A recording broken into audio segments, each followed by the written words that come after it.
How's it going? This is AK Detailing with a brand new video. Today we have a weekly client. They want their 2022 Corvette CAR washed, and then look at this beautiful car right now.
Now that I'm done with the interior, I'm gonna start washing the car.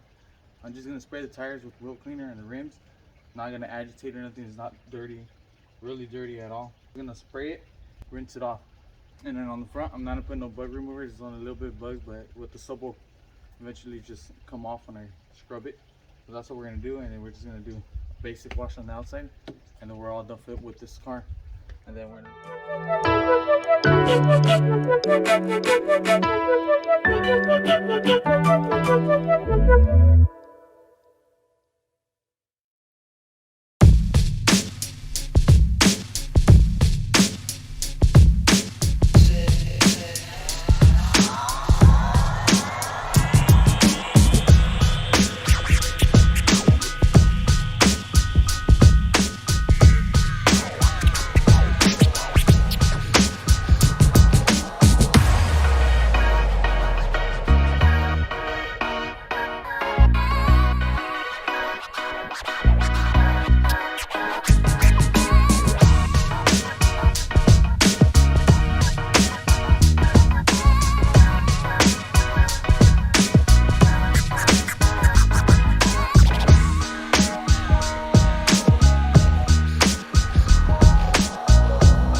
What we do here is go back.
Alright, that was it for the video. Thank you guys for watching to see how I maintenance my weekly appliance vehicles and there's new ones. There's going to be more videos that we're going to do on this car, like ceramic, other stuff. So keep tuned. Don't forget to like, comment, and subscribe for upcoming videos. This is AK Detailing, and we're out. Peace.